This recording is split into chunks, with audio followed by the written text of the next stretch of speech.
পুড়িয়ে নষ্ট করে দিচ্ছিস? পেছন থেকে আরেকজন বলছে, তুমিও কি এই ঘরের মেয়ে?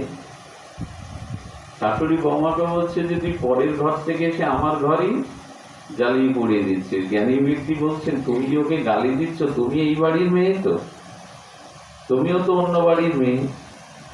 আচ্ছা, ও কেন বলছে তুই পরের ঘরের মেয়ে, আমার ঘর নষ্ট করে দিলে? এর কারণ কি? ও তো পরের ঘর থেকেই এসছে এই বাড়িতে। এর কারণ হলো বহুদিন ধরে এই সংসারের সুখ দুঃখের সাথে গড়তে গড়তে থাকতে থাকতে ও আমার মনে করেছে, আর যে নূতন এসেছে তাকে এখনো সবাই ভাবছে পরের ঘরের মেয়ে। তার মানে আমার জীবনে আমি যদি সবকিছু ভগবানকে দিতে শুরু করি, তার কর্ম কৃষ্ণেরই কর্ম, কৃষ্ণ সুখের জন্য, এভাবে দিতে দিতে সবকিছুই কৃষ্ণের সংসার, কৃষ্ণের জন্যই কর্ম, এটা করতে করতে একটা মমত্ববোধ জন্মাবে না, সংসারের মালিক কৃষ্ণ, আমার মালিক কৃষ্ণ, সব কর্ম কৃষ্ণের। তখনই কিন্তু পাপটা আপনাকে স্পর্শ করছে না। ভগবান বলছেন, আমার উদ্দেশ্যে কর্ম করতে গিয়ে যদি কোনো দোষ হয়, তো ভালো করে শুনুন। ভগবান বলছে, দেখো, প্রতিটি আগুন জ্বালাতে গিয়ে তার মধ্যে ধোঁয়া আসবে, তো প্রতিটি কর্মে কিছু দোষ আছে। আমার উদ্দেশ্যে কর্ম করলে সেই দোষটা তোমার উপরে বর্তাবে না। বিভীষণ একবার যানবাহনে রথে যেতে গিয়ে একটা বাচ্চা মেরে ফেলে। কে মেরে ফেলে? বিভীষণ। সেই গ্রামের লোক ধরে তাকে সারাদিন পেটায়, বাচ্চা মারা গেছে। ক্রোধে রাগে ক্ষোভে ওকে পেটাচ্ছে, কিন্তু সারাদিনেও মরছে না। যখন মরছে না, তখন প্রভু রামচন্দ্র এসে বলছেন, ওকে মেরে লাভ নেই, আর ওকে মারলেও মরবে না, তোমরা মারতে হয় আমাকে মারো, কারণ বিভীষণ তার দেহ মন সর্বস্ব আমাকে দিয়েছে, ওর যত পাপ বা পূর্ণ সব আমাকে, এই জন্য মূল যদি তোমাদের প্রহার করতে হয় আমাকে মারো। রাম পিঠ পেতে দিয়েছে, বিভীষণ সর্বস্ব প্রভুকে দিয়েছে, এই জন্য ওকে হরিদাস ঠাকুরকে মারা হচ্ছে। বাড়িগুলো কার গায়ে লাগছে? হরিদাস ঠাকুরকে মারা হচ্ছে বাইশ বাজারে। আঘাতগুলো কার গায়ে লাগছে? চৈতন্য মহাপ্রভু। বাইশ বাজারে মারলে কেউ বাঁচে না, এক বাজারে মারলেই মরে যায়। এবং মহাপ্রভু যে আঘাতগুলো নিয়েছিল, পরে নবদ্বীপে প্রভু দেখিয়েছিল তার অঙ্গে, সমস্ত আঘাতগুলো নিয়েছিল। আপনি ভগবানের উদ্দেশ্যে কিছু করবেন, তো তার দায়ভার নিতে হবে সবকিছু ভগবান। এটা রহস্যটা আমরা বুঝতে পারিনি বলে ফেসে গেছে সংসারে।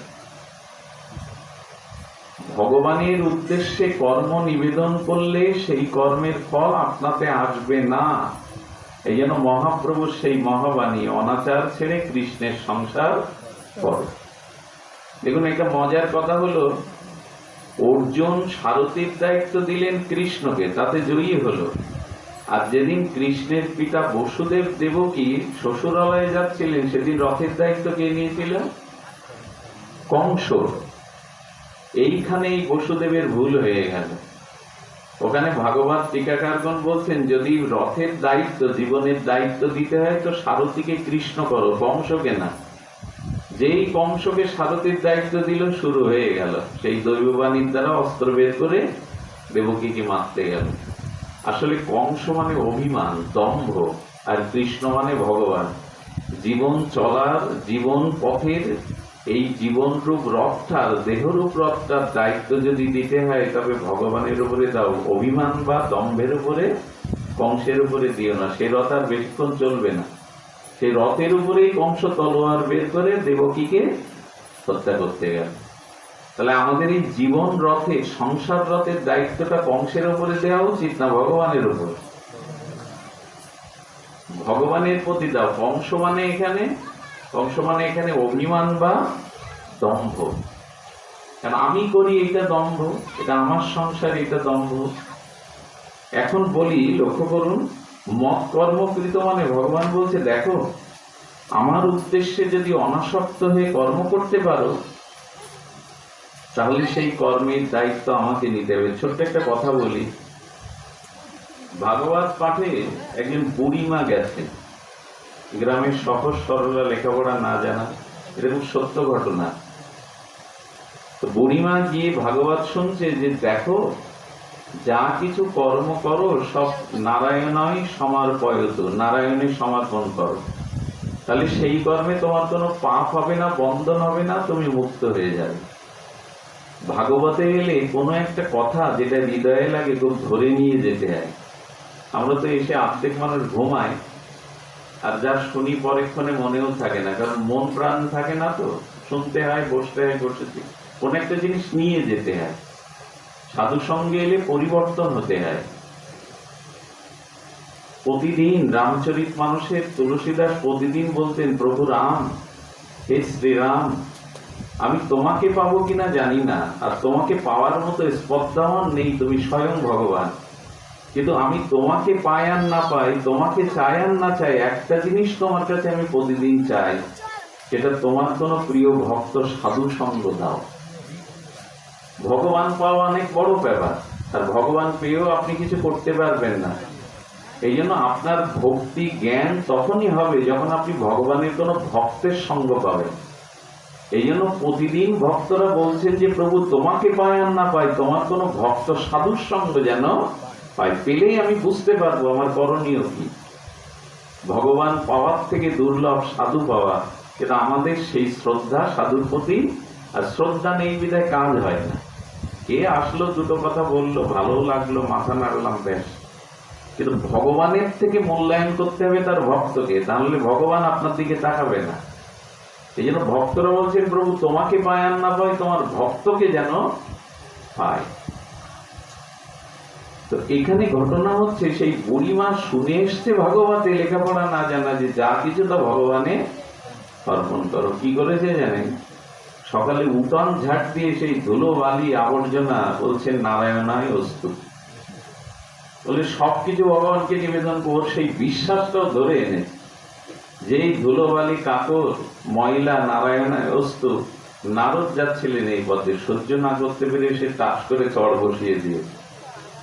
হ্যাঁ, তুমি ঝাড়ু দিয়ে ময়লাও নারায়ণায় সমর্পয়তু, নারায়ণকে দিচ্ছ। চড়টা যখন মেরেছে তখন বুড়ি মনে মনে চড়ও দিয়ে দিয়েছে ভগবানে, নারায়ণায় অস্তু। প্রভু যা কিছু এখন থেকে আমার, আর বয়স তো শেষ হয়েছে, যা পাবো সব তোমাকে, নারায়ণায় সমর্পিত, চড় দিয়েছে। নারদ বৈকুণ্ঠে গিয়ে দেখে নারায়ণ গালে হাত দিয়ে বসেছে।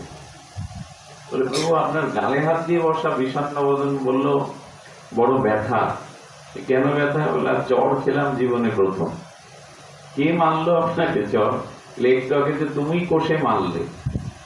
মারলে মানে যে চড়টা বুড়িকে মেরেছিল, ও এইটুকু শিখে এসছে ভাগবতে যে জীবনে যা কিছু করব পাবো সব ভগবানকে, ও সে চড়ও আমাকে নিবেদন করে দিয়েছে, সেই চড়টা আমার গালে এসে লেগেছে। যদি বলেন গল্প শোনাতে বসছে, এই রোদ্দুরে না। আপনি কোন কর্ম নিজের না মনে করে যদি ভগবানের সমর্পণ করেন, আমি আগেই দৃষ্টান্ত দিয়েছি, অর্জুনের কুরুক্ষেত্রে পাপ হয়নি লোক বধ করে। হনুমান লঙ্কায় এতজনকে মারলেন, কিন্তু তার পাপ হয়নি, কারণ তারা কর্মটা নিজের জন্য করেনি, ভগবানের উদ্দেশ্যে করেছিলেন। এই বুদ্ধি যতদিন মাথায় না আসবে ততদিন আমি কর্ম করছি এই বিধায় কর্মফলে আটকে যাব। কর্মফলে এমন আটকাবো যে বিশ্বদেব 100 জন্ম পরেও তীরের উপরে শুয়ে যন্ত্রণা পাচ্ছেন মরার আগে। শ্রীকৃষ্ণকে বিশ্বদেব বলছেন, আমি আমার 100 জন্মের কথা জানি, আমার পাপ নেই, আমি গঙ্গার পুত্র ভীষ্ম, আমি ব্রহ্মচারী, আমি আমার দ্বারা জ্ঞান তো কোনো পাপ হয়নি। তো কৃষ্ণ এই তীরের উপরে মৃত্যুর সময় সরসজ্জায় শুয়ে আমাকে যন্ত্রণা পেতে হচ্ছে, অথচ মৃত্যু আমার হাতে, অথচ মৃত্যু আমার বিশ্বের ইচ্ছা মৃত্যু, তবুও মৃত্যু যন্ত্রণা পাচ্ছে। হলো 100 জন্মের কথা জানো, তার আগের কথা জানো না।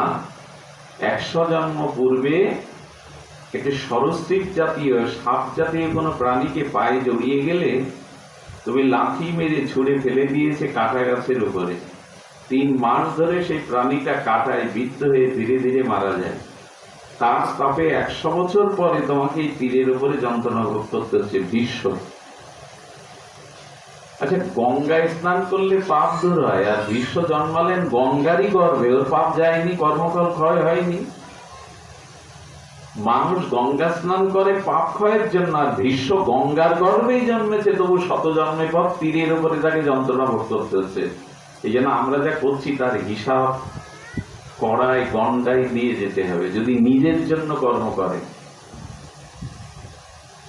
আমার মনে আছে, সাধুমুখে শুনেছি, একজন বাগান করেছে, নাম দিয়েছে কৃষ্ণ কানন, বাড়ি করেছে তার নাম দিয়েছে কানাই ভবন, সব ভগবানের। পুষ্করণী পুকুর কেটেছে তো লিখেছে যমুনা সরোবর, সবকিছু ভগবানের নামকরণে করেছে। কেউ কিছু জিজ্ঞাসা করলে বলে সব গোবিন্দের, সংসার গোবিন্দের, আমি গোবিন্দের, বাগান গোবিন্দের, পুকুর গোবিন্দের। এই সব যখন বলে, ওনার বাগানে একটা গাভী এসে মাঝে মাঝে সেই ফুলগুলো গাছগুলো নষ্ট করে দিয়ে যায়।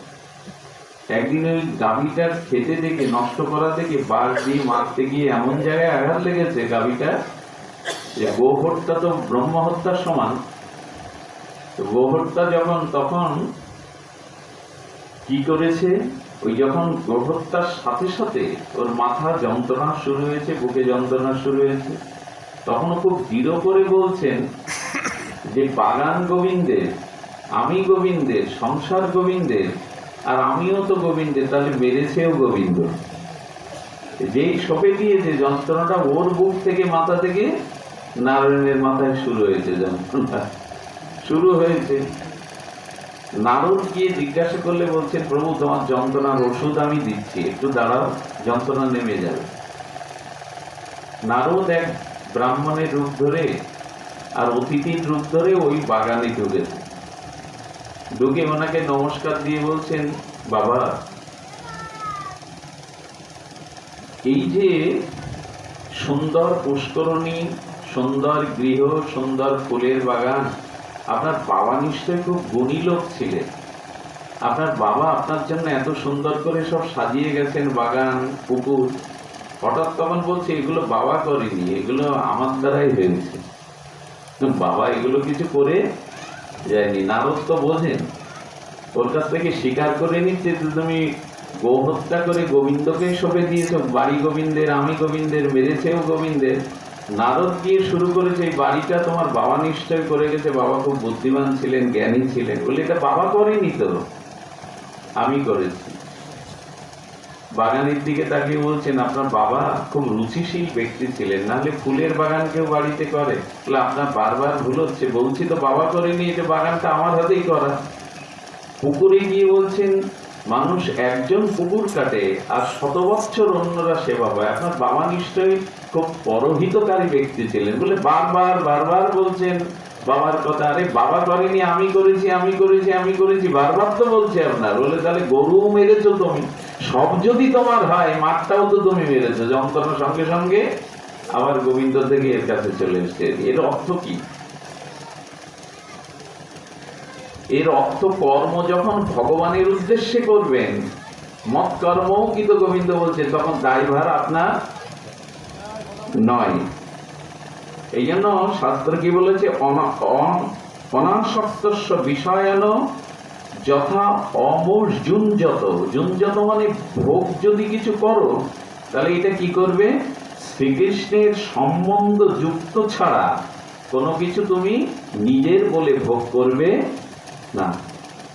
কৃষ্ণ ভাবানামৃত মানে প্রভুপাদ কি বোঝাতে চেয়েছিলেন? এসি ভক্তি বেদান্ত স্বামী প্রভুপাদ বলেছিলেন যে শ্রীকৃষ্ণ সম্বন্ধ ব্যতীত তোমার অন্য কাজ করা উচিত নয়। খুব ধ্যান দিয়ে শুনুন, কথাটি জানতে পারলে নতুন একটা চিন্তা আপনার ভিতরে আসবে। শ্রীকৃষ্ণ সম্বন্ধ ব্যতীত নিজের জন্য কোনো কাজ করা জীবের উচিত নয়, তাহলে সে আটকে যাবে, কর্মফলে আটকে যাবে। তার দৃষ্টান্ত শুনুন। তার দৃষ্টান্ত হলো, ভোরবেলা যারা ভক্ত তারা গোবিন্দের মঙ্গল আরতি দেওয়ার জন্য ভোর 3:30 পরে উঠে স্নান করে তিলকমালা নিয়ে মঙ্গল আরতি দেয়, দেয় কিনা? আচ্ছা, ভোর 3:30 উঠে একজন স্নান করছে শীতের দিনে, শীতের দিনে স্নানে ভোরে কষ্ট আছে, ভোরের যে ঘুমটা সেটা সুখকর, সেটা ত্যাগ করেছে। আচ্ছা, তিনি মন্দিরে ভগবানের মঙ্গল আরতির জন্য স্নান করছেন ওই শীতের মাঘে, আর একজন চিন্তা করছে ভালো ঘুম হচ্ছে না, শরীরটার মধ্যে একটা অঞ্জলা হচ্ছে, আমি একটু স্নান করে আবার ঘুমাই। সে ওই একই পুকুরে একই সময় ভোরবেলা স্নান করলো, দুজনের স্নান সমান হলো কি? কথা বলুন, সমান হলো কি? কেন হলো না? একজন নিজের দেহের সুখের জন্য ভোরবেলা স্নান করেছে, যে স্নান টান করে আবার ঘুমায়, সেই একই পুকুরে একই জলে একজন চান করলো, সে যে নিজের দেহের সুখের জন্য, আর একজন কি জন্য চান করলো? ভগবানের মঙ্গল আরতি দেবে। একই স্নান হলেও একজনের হলো ভক্তি, একজনের হলো নিজের সুখ। বোঝা গেল কি? আচ্ছা, আপনি বাজারে গেছেন দুটো থলে নিয়ে, বাজারে গেছেন কেন? আত্মীয় স্বজন বা নিজেদের জন্য ব্যাগ করে বাজার করতে। আর একজন গেছেন, আজ আমার বাড়িতে 5 জন সাধু সেবা হবে, গোবিন্দের ভোগ হবে। দুটো বাজার কি এক? আপনি যখনই নিজের জন্য কোনো কর্ম করতে যাবেন, সেই কর্মের পাপ পুণ্যের ভার আপনার উপরে বর্তাবে। এই জন্য বাজার করাটাও ভক্তি, যদি সেটা ভক্ত ভগবানের জন্য করা হয়। স্নান করাটাও ভক্তি, সেটা যদি নিজের দেহের সুখের জন্য মনে না করে গোবিন্দ সুখের জন্য করা হয়। আচ্ছা, একই বাগানে দুটো ফুল ফুটেছে, একই গাছে, গোলাপ মনে করুন। দুটো যুবক পরপর সেই বাগানে প্রবেশ করলো। একজন যুবক গিয়ে সেই ফুলটা তুলে সে যাকে ভালোবাসে বা তার স্ত্রীর খোপায় গুজে দিল। দেখো তো কেমন মানিয়েছে। এই একই গোলাপ বাগানের একটা ফুল তুলে স্ত্রীর যুবতীর খোপায় দিয়ে দিল, স্ত্রী একটু হেসে দিল, দুটো প্রীতিময় কথা বললো, তাতে তার আনন্দ হলো। আর একটা যে ফুল ছিল একই গাছে একই বাগানে, সেই ফুলটা তুলে সেই পাপড়িগুলো অগুরু চন্দন দিয়ে রাধারানীর চরণে দিয়ে দিল আর একজন যুবক। একই বাগান, একই ফুল, দুইজনই যুবক, একজনেরটা হলো কাম আর একজনেরটা হলো প্রেম। বোঝা গেল? বাগান একই, কিন্তু উদ্দেশ্যটা, মানুষের উদ্দেশ্য অনুযায়ী তার কর্মফল ভোগ করতে হয়। এই জন্য এখানে বারবার বলছেন যে শ্রীকৃষ্ণ সম্বন্ধ যুক্ত ছাড়া নিজের জন্য কিছু করতে গেলেই আটকে যাবে। তো আমরা করিটা কি সারা জীবন? মুখে বলি ভগবান সব তোমার, অথচ ছাড় নেই। মুখে বলি ভগবান এ জগৎ তোমার, এ সংসার তোমার, স্ত্রী পুত্র তুমি দিয়েছ, বলি আমরাই, কিন্তু ভোগের বেলায় বা যা কিছু উপাধির বেলায় সব আমরা নিজে নেই। এই জন্য আমরা যে কাজ করি সেই কাজ, আচ্ছা কেউ ব্যবসা করে বা আমরা ব্যবসা করি, ব্যবসাটা যদি মনে করেন আমার উদ্দেশ্যে করছি, আপনি আটকে গেলেন, বলে এটা ভগবান আমাকে একটা কর্ম দিয়েছেন, এটা ভগবানেরই কাজ আমি করছি। আচ্ছা, মঠে, চৈতন্য মঠে, ইস্কন মঠে যারা ওই বইয়ের দোকান, প্রসাদের দোকান বা মুদি দোকান দিয়েছে, তাদের সেই ব্যবসাটা কার জন্য? ভগবানের জন্য। সেও তো ব্যবসা করছে, কিন্তু আপনি আমি যখন ব্যবসা করছি তখন বলছি ব্যবসাটা আমার। আমি বাড়িতে ফুলের বাগান করেছি, কিন্তু সেই ফুলগুলো আমি ভগবানের সেবায় লাগাই না। আর একজন বাড়িতে ছোট একটা বাগান করেছে, তার উদ্দেশ্য প্রতিদিন যাতে ভগবানের মন্দিরে তার গলায় একটা, দুইজন বাগান করেছে বাড়ি, একজনের বাগান নিজ সুখের ভোগের জন্য, আর একজনের কৃষ্ণ সেবার জন্য। পার্থক্যটা এইটুকু, ব্যবসা করুন, চাকরি করুন, খাওয়া দাওয়া করুন, যাই কিছু সংসারে করুন, এটা কৃষ্ণের। আচ্ছা, বাড়ি করলেন, বাড়িটা যদি মনে করেন আমার বাড়ি, কৃষ্ণ মহাপ্রভু বলছেন ফেসে গেলে এটা কৃষ্ণের সংসার মনে করেন। আমি যত তাড়াতাড়ি বলছি অত সোজা নয়। এই চিন্তাগুলো বহুদিন ধরে ভক্ত সঙ্গ না করলে, শাস্ত্র জ্ঞান না এলে, নিজের ভিতরে বিশুদ্ধ জ্ঞান না জাগলে এটা শুধু মুখে মুখে হয়ে যাবে। আমাদের দুর্দশা কিরকম জানেন? বাড়ি করে লিখে দেয় বাবা মার আশীর্বাদ, তো খোঁজ নিয়ে দেখুন বাবাকেও ভাত দেয় না, কিন্তু প্লেটে লিখেছে বাবা মার আশীর্বাদ। এত কপট আমরা, বাড়ির প্লেটে লেখা এটা বাবা মার আশীর্বাদ, তো ভেতরে গিয়ে দেখুন বাবাকে ভাত দেয় না, সম্মানও করে না, অথচ লিখেছে বাবা মার আশীর্বাদ। এই জন্য শাস্ত্র বলছে কপটতা এনো না, বাড়িটা কৃষ্ণের মন্দির মনে করো, সংসারটা কৃষ্ণের করো, কর্মগুলো ভগবানের মনে করো। এই জন্য গোবিন্দ বলছেন অহং সর্বস্ব প্রভাব। এবং তিনি বলছেন ভোক্তা একমাত্র আমি, তুমি ভোক্তা নও, তুমি ভোগ করতে পারবে না, তুমি কেবল কর্তব্য করবে, ভোক্তা হলো আমি। এখানে পুরোহিতগণ আছেন, দেখবেন যে কর্মই বসুন তারা সব শেষে কাকে সমর্পণ করে? নারায়ণায় সমর্পয়তু বস্তু। হে প্রভু, এই কর্ম সব তোমাতে। শুরুতে কি বলবে? মাধব মাধব বাচি, মাধব মাধব রীতি সারন্তি সাধব সর্বকার্যেষু মাধব। আর গীতায় ভগবান কি বলেছেন? যৎ করোষি যদন্নাসি যজ্জুহোষি দদাসি যৎ তপস্যসি কন্তেও তৎকুরুষ মদার প্রণাম। তুমি যা কিছু খাও, আহার করো, যজ্ঞ করো, কর্ম করো, সব আমার উদ্দেশ্যে সমর্পণ করো। এই বাণী তো কতবার শোনা হলো, কিন্তু আমরা কি ভগবানে কিছু সমর্পণ করা কর্ম করি? এই জন্য শাস্ত্র বলছে, যদি নিজের ভোগের জন্য বাড়ি বানায় আটকালাম, যদি মনে করি না বাড়িটা কৃষ্ণের, শুধু মনে করলে প্লেট বসালে হবে না, এটা মনে করতে হবে কৃষ্ণের। আচ্ছা, যদি মনে করি বাড়ি কৃষ্ণের, তাহলে দেখবেন বাড়িতে যিনি কর্তাবাবু হন তার বসার জায়গা, তার ঘরটা একটু আলাদা হয়, বিশেষ হয় না? একটা বিল্ডিং বানালেন, কিন্তু ওই বাড়ির মূল মালিক যে, তার বসার চেয়ারটা একটু অন্যরকম হয়, তার নিজের ঘরটার একটু শোভা অন্য ঘরের থেকে বেশি হয়। আমি যদি মনে করি বাড়িটা কৃষ্ণের, তাহলে তার জায়গাটা, তার সিংহাসনটা সবার থেকে আলাদা রাখতে হবে, একটু সুন্দর রাখতে হবে। সামর্থ্য থাকলে বাড়ি বলি ভগবানের বাড়ি, আমার কিছু নেই, অথচ ভগবানের কোনো জায়গা মাথার তলে, তাহলে ঘরের এক কোণে। মানুষ 50 লাখ টাকা দিয়ে বাড়ি তৈরি করে, 3 লাখ টাকা দিয়ে একটা বাথরুম করে প্লেট বসিয়ে আছে, তো ভগবানের একটা জায়গা একটা ছোট সিংহাসনের উপরে, তার জন্য ভালো জায়গা, অথচ মুখে বলে সব ভগবানের। আমরা 3 বেলা আহার করি, ক্ষতি নেই, আহার তো করতে হবে, কিন্তু ভগবান বলছেন যে আমাকে না দিয়ে যারা খায় তাদের সেই খাদ্য পাপ ভক্ষণ করে। তারা আমাকে অর্পণ না করে যারা পায়, তারা কি ভক্ষণ করে? পাপ ভক্ষণ করে। এই বুদ্ধি যতদিন না আসবে ততদিন পুনঃ পুনঃ জন্ম, পুনঃ পুনঃ মৃত্যু, পুনঃ পুনঃ কর্মফল আমাদের ভোগ করতে হয়। বাড়ি করো কৃষ্ণের মনে করো, ব্যবসাটা করো মনে করো তোমার। আচ্ছা, ব্যবসা করলে, চাকরি করলে কৃষ্ণের মনে করবো কেমন জানেন? স্বামী রামসুকতার দৃষ্টান্ত দিয়েছেন, কেউ যদি ব্যাংকের ক্যাশিয়ার হয়, সোনালী ব্যাংকের, তো সোনালী ব্যাংকের ক্যাশিয়ার হলে কি করে? ওই মূল ক্যাশিয়ার দিনে লাখ না কোটি টাকা নাড়াচাড়া করে, করে কিনা? করে কিনা?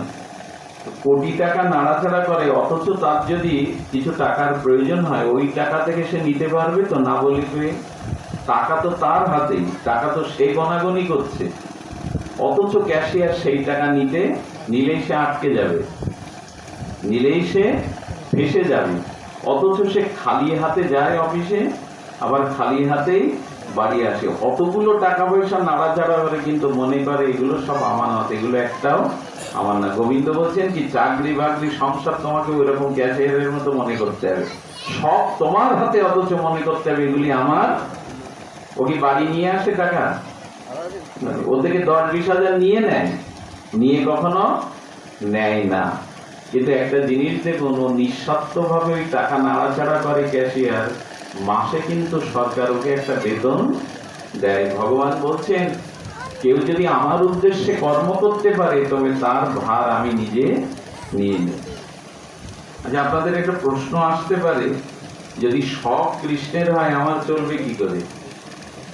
তো ভগবান বললেন, দেখো, যে সব কর্ম আমাকে সমর্পণ করে তার সব দায়িত্ব আমি নিজে মাথায় করে গ্রহণ করি। কেমন দেখুন, আপনি যদি ঘরের দরজা দিয়ে জানলা দিয়ে বসেও থাকেন, আর যদি ভগবানের উদ্দেশ্যে কর্ম করেন, লক্ষ্মী দেবী বলছে তোমার এই দরজা জানলার ভেতরেও আমি খাদ্যে পৌঁছে দিয়ে আসবো, এটা আমার ডিউটি।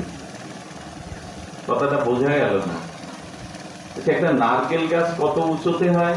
20 ফুট হয়, 30 ফুটও হয়। ওইখানে মোটর দিয়ে কেউ নারকেলে জল তুলেছে? ডাবে তুলেছে? আর আকাশ থেকে যে বৃষ্টি হয়, ওতে দাঁড়ায় তো জল। তো ওর মধ্যে অতটা খোসা আছে, ডাবের কতটা পদ্মা আছে, ওর মধ্যে জল ঢুকালো কে? ডাব আছে 30 ফুট উপরে, ওপর থেকেও জল পড়ছে না, আপনি মোটর দিয়েও জল দিচ্ছেন না, অথচ অতগুলো পদ্মা, অতগুলো শক্ত আবরণ ভেদ করে এখনই কাটেন, এক গ্লাস শীতল জল পাবেন। ভগবান যদি ওর ভেতরে, পদ্মার ভিতরে জল রাখতে পারে অপর উপরে, তবে ভগবানের উদ্দেশ্যে কর্ম করলে উনি আপনার ঘরের দরজা জানলা বন্ধ করলেও আপনার আহার পৌঁছে দেবেন। এই দায়িত্ব উনি গীতাতে বলেছেন, সম্ভব। এই জন্য শাস্ত্রে বলছে যেটুকু কর্ম ভগবানের সাথে যুক্ত হয়ে করো, যদি করতে পারো তখন দায়িত্ব। সেই দায়িত্বটা কেমন? 3টে ছোট্ট লীলা বললে এই দুপুরের তাপদাহে মানে তত্ত্ব কথা ভালো লাগবে না। এই জন্য সহজ করে যদি আমরা লীলা দিয়ে বুঝি তাহলে বুঝবো। আজকে বিগ্রহ প্রতিষ্ঠা, কিন্তু এই বিগ্রহ প্রতিষ্ঠা খুব সহজ মনে করে যদি এখানে ঠাকুর এনেছেন বৃন্দাবন থেকে, এখানে যদি আপনি একটু প্রাণ প্রতিষ্ঠা করে রাখেন, এরকম ভাববেন না। বিগ্রহ প্রতিষ্ঠা মানে কি? যারা প্রতিষ্ঠা করছেন তাদের একটু শুনতে অনুরোধ করছি। এই বাড়ির যারা আজকে বিগ্রহ প্রতিষ্ঠা করছেন, দেখুন একটু ধ্যান দিন। বিগ্রহ প্রতিষ্ঠা মানে কি? ওদেরকে বের করে দিন, এই বাড়ির কর্তাকে আছে এদেরকে, ছেলেমেয়েকে বের করে দিন। এদিকে ধ্যান দিন, বেশি সময় নাই, এটাকে লক্ষ্য করুন, শান্ত থাকুন। বাড়িতে বিগ্রহ প্রতিষ্ঠা মানে কি? খুব কঠোর শব্দ দিয়ে বললে, সনাতন ধর্মের মানুষদের ঘরে যে যে দেবদেবী আছে, যে যে নিতাই গৌর বা রাধাকৃষ্ণ আছে, তার 90% বিগ্রহ সেবা বা অর্চনের উপযুক্ত করা নয়। তার মানে কোনো পট, কোনো ছবি, কোনো ধাতুর বিগ্রহ রাখতে গেলে তার প্রাণ প্রতিষ্ঠা করতে হবে, নাহলে সেটা অর্চনের অধিকারী হবে না। তাকে বলে অষ্টা বিগ্রহ। বৃন্দাবনে গেলাম, নবদ্বীপে গেলাম, যজ্ঞে গেলাম, ভালো রাধা মাধবের ছবি এনে ঠাকুর ঘরে দিয়ে দিলাম, এটা পূজার অধিকার হবে না। পৃথিবীতে যে কোনো পূজা করতে গেলে, সেটা ঘটে স্থাপন হোক বা মূর্তিতে হোক, আগে প্রাণ প্রতিষ্ঠা করতে হবে, না হলে আপনি সেই বিগ্রহ পূজার অধিকারী, সেটা অধিকারী নাই, সেটা প্রতিমা মাত্র, সেটা প্রতিমা মাত্র। তাই হিন্দুদের ঘরে যে সমস্ত বিগ্রহটি আছে, প্রায় কোনো বিগ্রহ প্রাণ প্রতিষ্ঠা। এই এদেরকে বের করে দিন না, এই বাচ্চারা কারা?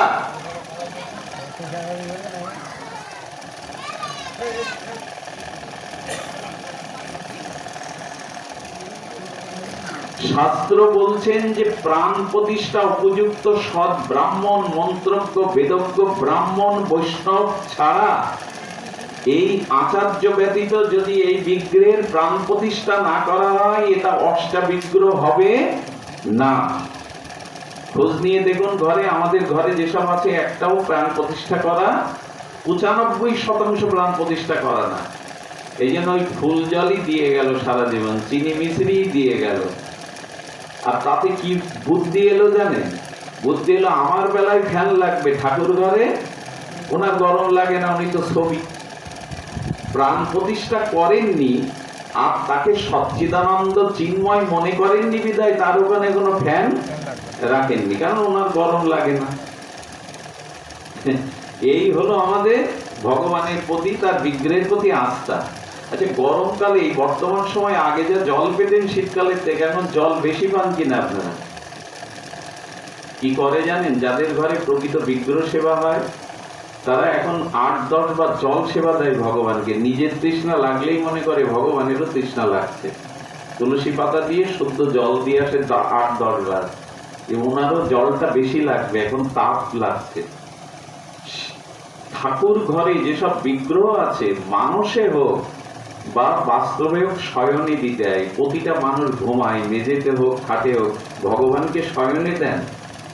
বাড়িতে যাদের যাদের বিগ্রহ আছে শয়নে দেন, ও বেলায় নাই আমি ঘুমিয়ে থাকি, বিগ্রহ তুমি দাঁড়িয়ে থাকো। বিগ্রহ সেবা মুখের কথা নয়। আমরা ঘরে বিগ্রহ দেখে ধীরে প্রথমে বিগ্রহ আনি, তারপর অনাগ্রহ তৈরি হয়, অনাগ্রহ থেকে নিগ্রহ তৈরি হয়। ওই মাকড়সার জাল পড়ে থাকে, শীতে তার জন্য কোনো শীতের বস্ত্র নাই, গরমে তার জন্য কোনো বাতাসের ব্যবস্থা নাই। আরে তুমি ভগবানকে কি পাথর মনে করো? ছবি মনে করো। এই জন্য বিগ্রহ প্রতিষ্ঠা কোনো সাধারণ জিনিস নয় যে আমি টাকা দিয়ে কিনে এনে ঘরে ঠাকুর রেখে দিলাম। বিগ্রহ প্রতিষ্ঠা মানে শুনুন, বিগ্রহ প্রতিষ্ঠা মানে আজকে আপনার পরিবারে একটা সদস্য বাড়লো। কি বললাম? আচ্ছা, এখন যদি কারো পরিবারে একটা শিশু জন্মায়, তার দায়িত্ব কার? তার সমস্ত দায়িত্ব নিতে হবে কিনা? তার সমস্ত দায়িত্বটা, নূতন পরিবারের সদস্য জন্মেছে, তার সমস্ত দায়িত্ব ওই পরিবারের, তার ভালো মন্দ রক্ষণাবেক্ষণ দায়িত্ব, তা প্রতিষ্ঠা করা মানে বিগ্রহ। আজ থেকে আমার পরিবারে একটা নূতন সদস্য বেড়ে গেল, তাকে ওই সদস্যের মতো, একটা ব্যক্তি পরিবারের মানুষের মতো তাকে সেবা শুশ্রূষা, তার ভালো লাগা মন্দ লাগা দিতে হবে। যদি না দেন, তাহলে বিগ্রহকে ঘরে প্রতিষ্ঠা করে ওই যে আজ সকালে একটু কাল সকালে একটু, আর তার কোনো সুব্যবস্থা নেই, সেবার ব্যবস্থা নেই, জানবেন যে এই বিগ্রহ সেবা যথাযথ রূপে হলো না। এই বিগ্রহের সেবা যথাযথ রূপে হলো না। এই জন্য বৃন্দাবনে আগেই বলেছি, বাকি বিহারীজি একদিন কি করেছে শুনুন। বিহারীজি কি পূজারীকে বলছেন আমি একটু জিলিপি খাবো। বৃন্দাবনের যে বাকি বিহারীর নাম শুনেছেন না, বিহারীজি বলছেন আমি একটু জিলিপি খাবো। সে পূজারীরটা মনে নেই, এখন মনে নেই, জিলিপি ভোগ দেয়নি। ও কি করেছে জানেন? বাকি বিহারী বালকের রূপ ধরে দোকানে গেছে, আর ওখানে একজন ময়রা ছিলেন, তিনি প্রতিদিন মন্দিরে যেতেন, ভক্ত মানুষ। ময়রার কাছে গিয়ে আর বালকের রূপ ধরে বিহারীজি বলছেন আমাকে একটু জিলিপি দাও। জিলিপি দেবো, পয়সা কই? আমার কাছে তো পয়সা টয়সা নাই, তবে এই বালাটা নাও। কি করেছেন? বালাটা খুলে দিয়েছে। বালাটা দেওয়ার পরে দেখছে সোনার বালা, তাই দিয়ে ওনাকে কিছু জিলিপি দিয়েছে। সন্ধ্যা আরতির সময় পূজারী বাবা দেখছে বাকি বিহারীর এক হাতে বালা নাই। উনি তখন বলছে, ভক্তগণ, অনেক সময় ফুল মালা দিতে গিয়ে কারো হাতে বালাটা কি চলে গেছে, কেউ কি পেয়েছেন? সঙ্গে সঙ্গে সেই ময়রা ছিল যে জিলিপি দিয়েছে, বলুন তো এই বালাটা এই কি না? সঙ্গে সঙ্গে বালাটা থেকে বলছে, এ তো বিহারীজির বালা, আপনি কোথায় পেলেন? আর বলবেন না, একটা বালক গেল বিকালবেলা গিয়ে জিলিপি কিনে পয়সা চাইলে বালাটা দিয়ে দিল। পূজারী তখন মনে পড়েছে বিহারীজি আমার কাছে জিলিপি খেতে চেয়েছিল। আরে আমার তো মনেই নেই, বিহারীজি জিলিপি কিনে খাচ্ছে। এই হলো বিগ্রহ, এই হলো বিগ্রহ। বিহারীজি আরো কি করেছেন জানেন? যারা বাকি বিহারীতে গেছেন দেখবেন ঘন ঘন পর্দা দিয়ে দেয়, 5 মিনিট অন্তর হঠাৎ একটু ঝলক দর্শন মতো খুলে দিলে আবার দিয়ে যায়। বাকি বিহারী দেখবেন যারা বৃন্দাবনে যাবেন, কেন জানেন? এক রানীমা এসে একদিন বাকি বিহারীকে দেখছিল, তখন পর্দা এমন দিত না, ঘন ঘন দিতে দিতে চোখের মধ্যে বিহারীজিকে নিয়ে নিয়েছেন, প্রেমে অশ্রু পড়ছে, চোখের মধ্যে বিহারীজিকে নিয়ে নিয়েছেন। বিহারীজি কি করেছে জানে? প্রথম সিংহাসন থেকে নেমে গেছে, সিংহাসন থেকে নেমে ওর নয়নের মধ্যে দিয়ে, ও যখন নয়নে নিয়েছে সেই রানীমার পেছনে পেছনে বিহারীজি চলে যাচ্ছে। পূজারী দেখছে সিংহাসনে বিহারীজি কোথায় গেল কোথায় গেল, দৌড়াতে দৌড়াতে তাকে রানীমার পেছনে পেছনে চলে যাচ্ছে। বলে, রানীমা দাঁড়াও, বিহারীজি তো তোমার পেছনে চলে যাচ্ছে। সেই দিন থেকে নিয়ম হলো বিহারীজিকে বেশিক্ষণ কেউ দেখতে, কারণ যদি প্রেমের দৃষ্টি দিয়ে দেখে বিহারীজির ভালো লেগে যায়, তার সাথে চলে যাবে। এই হলো বিগ্রহ, সাক্ষাৎ সচ্চিদানন্দ, পাথর নন। আমরা রাধারমণের নাম শুনেছেন বৃন্দাবনে, গোপাল ভট্ট গোস্বামী, রাধারমণ। এগুলো তো আমরা বৃন্দাবনে গিয়ে প্রেম মন্দির দেখতে যাই, যেখানে খুব বড় বড় মন্দির, এইগুলোতে যেতে হয়, যেখানে গোস্বামী পাদের স্মৃতি আছে। প্রেম মন্দির দেখা ভালো, কিন্তু যেতে হবে কোথায়? যেখানে গোস্বামীগণ ভজন করেছেন। রাধারমণের কথা শুনলে অবাক হয়ে যাবেন। গোপাল ভট্ট গোস্বামী অর্চন করতেন শিলাতে, নারায়ণ শিলাতে। এক ভক্ত মা বৃন্দাবনের প্রত্যেক বিগ্রহের জন্য পোশাক নিয়ে গেছেন। এখন নয় 6000 মন্দির, কিন্তু তখন হাতে গোনা কয়েকটা মদন মোহন, গোবিন্দজি, বিহারীজি এরাই ছিল। তো রানীমা সব মন্দিরে ভগবানের পোশাক দিয়ে এসে এসে রাধারমন মন্দিরে গোপাল ভট্টাচার্য গোস্বামীর যে শিলা বলছেন, এই শিলা তো গোল, ওর পোশাক আমি কি দেব? তখন বসে বসে কাঁদছে, পোশাক একটা এনেছিলাম, তোমাকে যদি পরাতে না পারি তো প্রভু তুমি পারো না, তুমি তো স্বয়ং ভগবান, তুমি শিলা থেকে একটা মূর্তি রূপ দিতে পারো না? যেই গোপাল ভট্ট গোস্বামীকে বলেছেন, গোপাল ভট্ট গোস্বামী বলছে, প্রভু তুমি এক কাজ করো, ভক্ত এত অনুরাগ নিয়ে তোমার জন্য পোশাক এনেছে, তুমি এক কাজ করো, তো তুমি একটু বিগ্রহ রূপে প্রকট হও তো। যেই গোপাল ভট্ট গোস্বামী নিবেদন করেছে, ভোরবেলা মন্দির খুলে কি দেখছে জানেন? ভোরবেলা কি দেখছেন? সেই শিলার উপরে রাধারমন অপূর্ব মনোহর মূর্তি দাঁড়িয়ে গেছে, আর সেই শিলাটা পেছনে আজও আছে। পোশাক পরবে বলে, ভক্তের মনের সংবেদনশীলতা গ্রহণ করবে বলে নারায়ণ সেই বিগ্রহ এখনো রাধারমন রূপে পূজিত। এবং শুনলে অবাক হবেন, প্রথমে যখন 4-6 ইঞ্চি ছিল তখন ঠোঁট বুঝানো ছিল, এর কিছু পরে এখন 4টে দাঁত উঠেছে, ঠোঁটটা একটু ফাঁকা হয়ে গেছে, 4টে দাঁত ইতিমধ্যে রাধারমনের উঠে গেছে। বিস্ময়কর বিষয় বৃন্দাবনের বিগ্রহ সেবা। এই জন্য বাড়িতে শুধু রাধা মাধব নিতাই গৌর আনলে হবে না, আপনার বাড়িতে আজ একটা সদস্য হয়ে গেল। বাচ্চা জন্মালে একটা সদস্য হলে যেমন তার প্রতি তার কটুদূত থেকে, তার পোশাক থেকে, তার ভালো মন্দ সবকিছু দায়িত্ব নিতে হয়। বিগ্রহ মানে এক কোণে ফেলে থাকা আর 2-3 বেলা জল দেওয়া নয়, তুলসী পাতা দেওয়া নাই, তার পুরো দায়িত্ব নেওয়া। যদি নিতে পারেন তো কি হয়?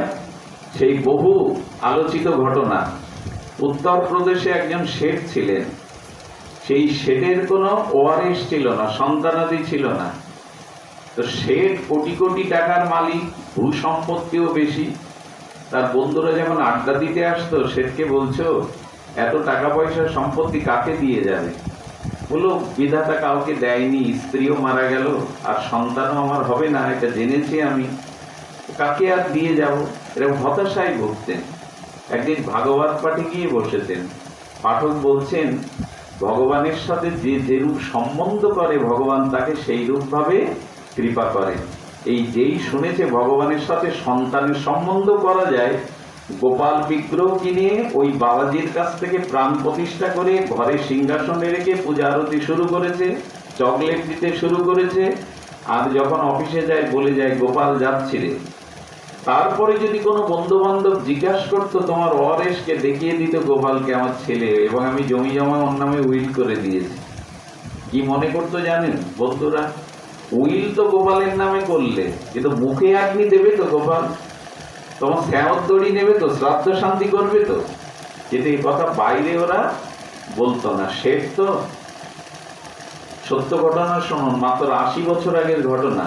ওই শেঠ মারা যেদিন গেল, সেদিন দেখা গেল 4-5টা বালক ছেলে এসে ওনার চারিধারি কাঁদছে, এত কাঁদছে। অন্য আত্মীয় স্বজন মনে করলো এর বাচ্চা ছিল না তো, সন্তান ছিল না, এদের ভালোবাসতো, চকলেট দিত, তাই হয়তো ওরা টাকা পাবে না, উপহার পাবে না, তাই কাঁদছে। ওর মধ্যে একটা ছেলে জড়িয়ে জড়িয়ে কাঁদছে, খুব ক্রন্দন করছে, সেই ছেলেটাকে থামানোও যাচ্ছে না। সবাই মিলে বলল, আচ্ছা এই ছেলেটাকে দিয়েই একটু শেষ কাজ করা হোক না, আমরা ওর পিতামাতাকে বলে ওকে কোনো ভোট হুকুম দিয়ে দেবো, ওর তো কেউ নেই। ছেলেটা গেল, ওই যে সামনে চালি ধরেছে তার আঁচল ধরে ধরে বালকটা গেল, মুখাগ্নি করা হলো। উপরে যখন স্নান করছে তখন দাঁড়িয়ে আছে ওই ছেলেটাকে শ্যামল দড়ি দেবে বলে, থান কাপড় নিয়ে দাঁড়িয়ে আছে। সেই যে ডুব দিল ছেলেটা আর উঠছে না। সবাই মিলে পুকুরে ছেলেটাকে খোঁজ করে দেখে ছেলেটা পুকুরে। ওর মধ্যে একজন জ্ঞানী ছিলেন, তিনি হঠাৎ কেঁদে ফেলেছেন। এত কাঁদছিল কেন ছেলেটা? কে এই ছেলেটা? আর ডুব দিয়ে তার লাশটাও তো পাওয়া যাবে, লাশ নেই। সঙ্গে সঙ্গে উনি মনে করলেন, উনি যাকে গোপাল মনে করেছিলেন, ছেলে মনে করেছিলেন, সে এই বেশে এসে সব করে গেল না তো।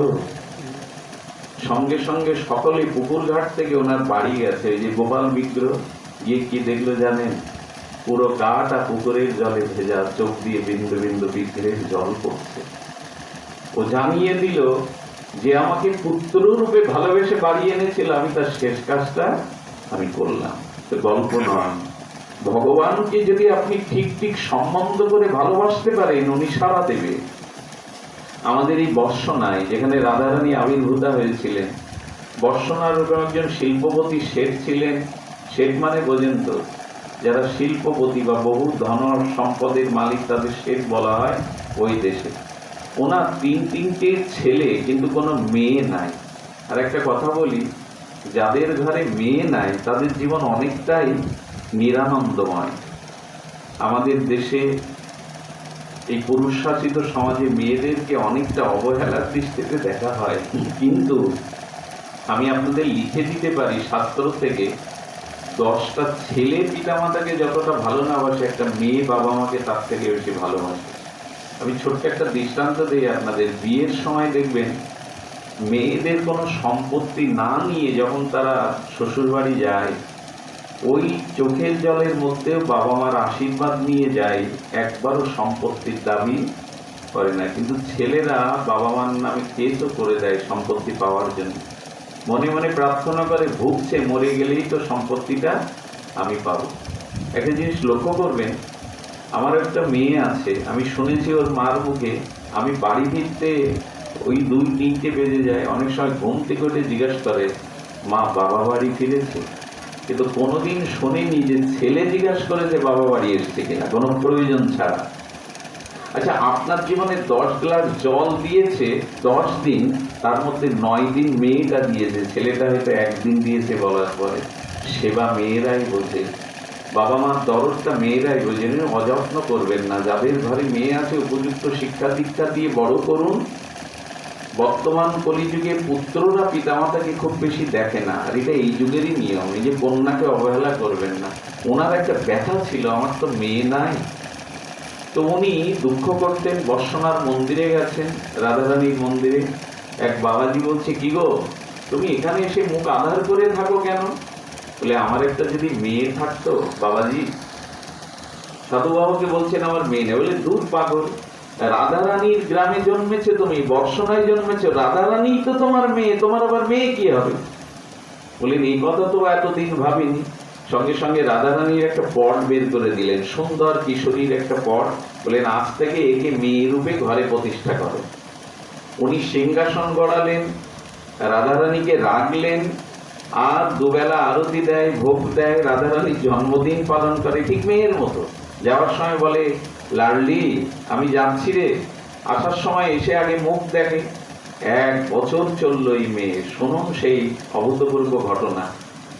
আপনারা জানেন, বর্ষনার মেয়েরা, ওরা সোনার অলংকার পরুক আর না করুক, চুরি পরে হাতে।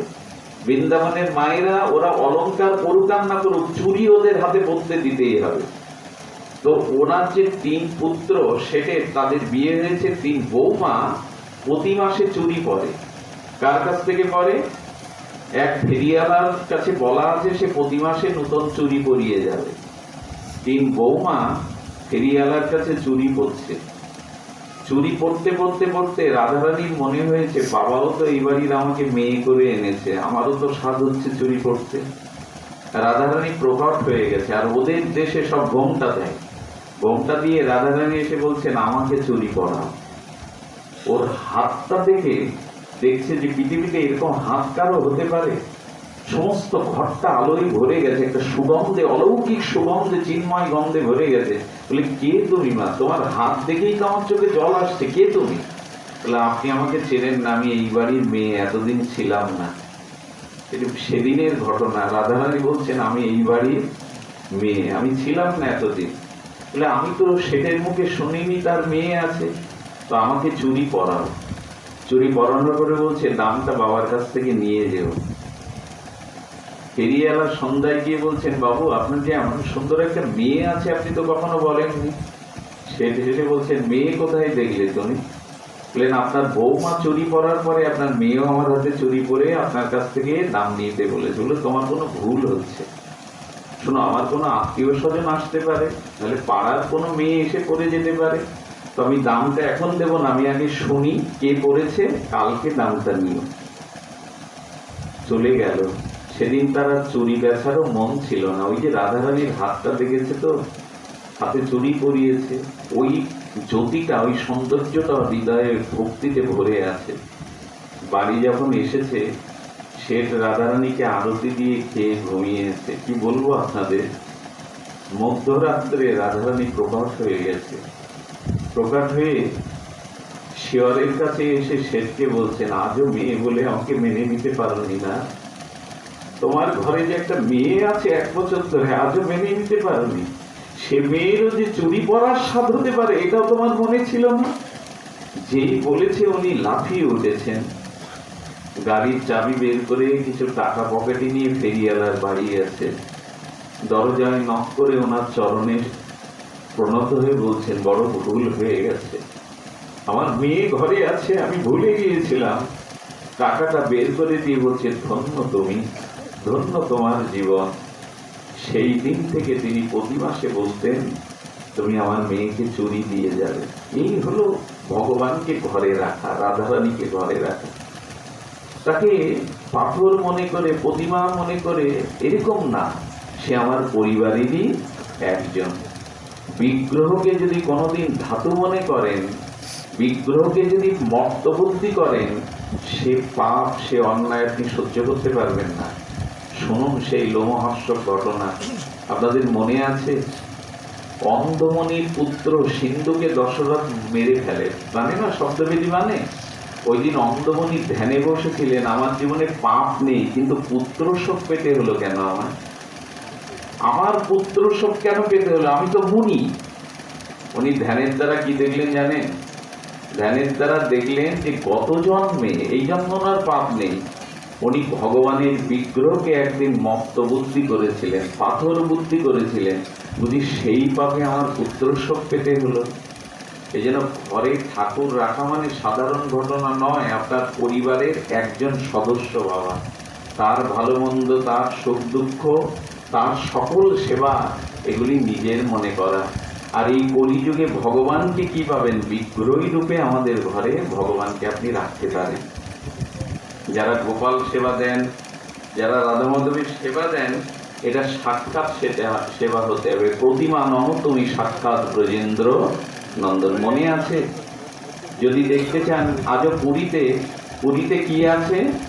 সাক্ষী গোপাল, তাই না? পুরীতে কি আছে? সাক্ষী গোপালের মূর্তি দেখতে গেছে রানীমা, দেখে বলছে, আগা গোড়া তো সমস্ত অঙ্গে অলঙ্কার, নাসিকায় যদি একটা ছিদ্র থাকতো আমি একটা মুক্তা পরিয়ে দিতাম।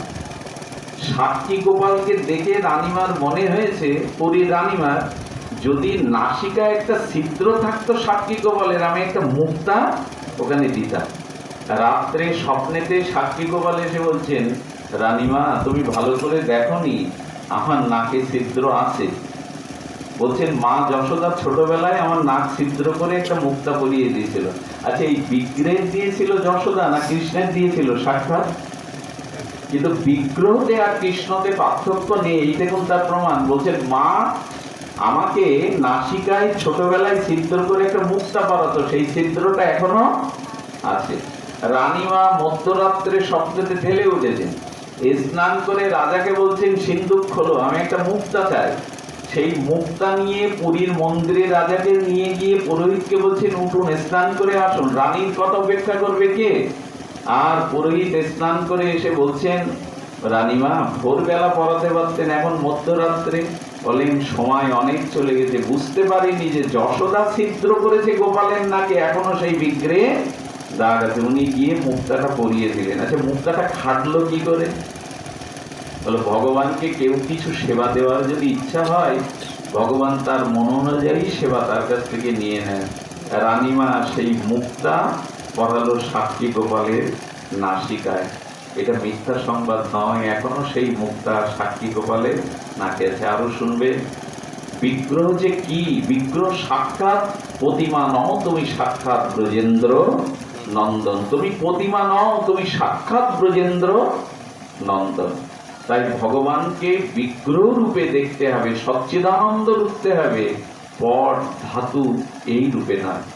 তো যিনি বিগ্রহ প্রতিষ্ঠা করেছেন তার কাছে অনুরোধ করব যে বিগ্রহ শুধু ঘরে শোভা, যেন শোভার জন্য লোক এসে যেন না দেখে আমার ঘরে কি সুন্দর।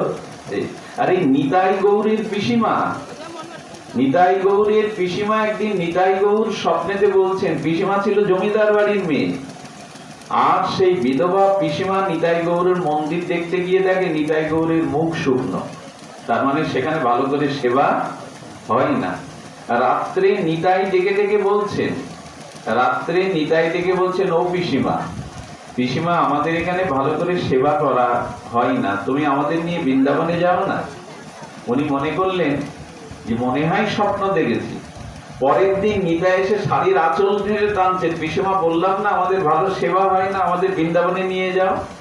আঁচল ধরে টানতে টানতে ভোরবেলা সেই পিসিমা উঠে দেখে তার আঁচলটা এক অংশ ছেঁড়া, মন্দিরে ছুটে গিয়ে দেখে ওটা নিতাইয়ের হাতে, ওটা নিতাইয়ের। বুড়িমার আর জমিদারে ফিরে যাওয়া হয়নি, ওই বিগ্রহ নিয়ে বৃন্দাবনেই গিয়েছিলেন। একদিন বৃষ্টি হচ্ছে আর উনি নিত্যলীলা দেখছেন যে নিতাই গৌরের হাত ধরে বৃষ্টিতে ভেজাতে নিয়ে যাচ্ছে।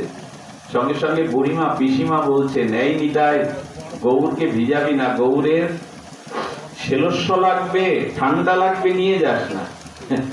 পাশে যারা ছিল না তারা বলছে, বুড়ি শুনিয়ে শুনিয়ে দেখো বোঝাচ্ছে উনি যেন দেখছেন যে নিতাই গৌর বৃষ্টিতে ভিজতে যাচ্ছে। বুড়িমাকে ঠাট্টা করছে। বুড়িমা বলছে, নিতাই যা তো গৌরকে একটু ভিজিয়ে আনতো। কি অপূর্ব এদের মানসিকতা।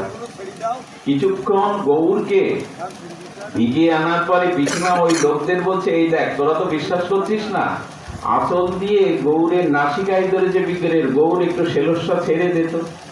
সঙ্গে সঙ্গে শব্দ হলো এবং সেই শেলস্যটা পিসিমার আঁচলে দেখা দিল। সবাই নত হয়ে বলছে, পিসিমা তোমার দৃষ্টি আমাদের দৃষ্টি এক নয়, তোমাকে নিত্যলীলা দেখাচ্ছেন গৌর। তো যাই হোক, বিগ্রহ মানে প্রতিমা নয়, বিগ্রহ মানে যেন আমাদের ঘরে ঘরে নিগ্রহ না হয়। নিয়ম আছে, সকালবেলা তুলসী আর চন্দন দিলে দুপুরবেলা ওটা তুলে ওই চন্দনের জায়গাটা আবার মুছে দিতে হয়। আমরা তো সেই চন্দন আর সিঁদুর দিতে দিতে 1 ইঞ্চি পুরো করে ফেলি, চোখ মুখ ঢেকে দিই, এগুলো অষ্টম না। আপনার সন্তানের গায়ে মুখে একটা ময়লা লেগে থাকলে কি করেন আপনি? আঁচল দিয়েই তো মুছে দেন। যে চন্দনটা সকালে দিবেন ওটা সন্ধ্যাবেলা আবার নরম কাপড় দিয়ে মুছে দিতে হবে, এরই নাম বিগ্রহ সেবা। বিগ্রহ মানে ঘরে রেখে দেওয়া না, শোভা বাড়ানোর জন্য না। লোক এসে দেখলো আমার ঠাকুর ঘরে কি সুন্দর ঠাকুর আছে, অথচ আমার ঠাকুরত্ব আমি জাগালাম না। সময় দিতে হবে তাকে, সেবা করতে হবে তাকে। যাক, এইটুকু। আপনারা এসেছেন বড় পরে, যেদিন ভাগবত অনুষ্ঠান হয় সেদিন অনুষ্ঠানের সময়তে আসতে হয়। আমাদের দেশের নিয়ম এই, যখন অনুষ্ঠানে কীর্তন শুরু হয়, পাঠ শেষ হয়, তখনই সবাই আসে। ভাগবত অনুষ্ঠান মানে ভাগবতকে শ্রবণ করা। একটা কথাও আপনার জীবনে যদি কাজে লেগে যায়, আপনার জীবনের পরিবর্তন আসবে। কিন্তু সবাই আসে শেষে। এখন ভগবানের ভোগ আরতি 1:30টার মধ্যে হওয়া উচিত, তারপরে করলে সেটা সুসময়, শাস্ত্রীয় সময় নয়। প্রভু ভোগ লাগাবেন, আপনার প্রসাদ আদি পাবেন। যিনি অনুষ্ঠান করলেন তার সার্বিক মঙ্গল হোক। কাল রাত 2টোর সময় 2:10 আসা, আর এই তাপদহেতে আসার ইচ্ছা ছিল না, তবু গুরু মহারাজ আছেন, উনি কষ্ট করে এসেছেন। এবং যে ভক্ত বিগ্রহ প্রতিষ্ঠা করছে, আমাদের গোপালদা সম্ভবত তিনি নিজজন হন, আসতে পেরে ভালো লাগলো। আমাদের রাতুলদা এসেছেন, এনারা আমাদের বেনিয়াখালী থেকে ভক্তরা এসেছেন। তো সাধুগুরু বৈষ্ণবের এই অনুষ্ঠানে আপনাদের প্রার্থনায় যিনি অনুষ্ঠান দিচ্ছেন তার সার্বিক কল্যাণ হোক। আপনারাও যারা এই মধ্যাহ্নের তাপদাহ উপেক্ষা করে এসেছেন, আপনাদের মঙ্গল কামনা করে এখানেই পাঠ বিশ্রাম করছি। বাবা বলেছিলেন এটা বাবারই আসর, গুরু মহারাজেরই আসর, কিন্তু তিনি বলেছিলেন বিল্লমঙ্গল তুমি কিছু বলো, আমি নাই বা আসলাম, তবু বাবাকে নিবেদন করছি এখানে আসুন, তারই অনুষ্ঠান, তিনি পুরোধা, তিনি আচার্য, তিনি যেভাবে অনুষ্ঠান বাকি পরিচালনা করবেন তার আদেশ অনুসারে আমরা সেইভাবে অনুষ্ঠান পরিচালনা করব। আপাতত আপনাদের সকলের চরণে প্রণাম জানিয়ে আমার কথা এখানেই রাখছি। শ্রী গুরু প্রেমানন্দে।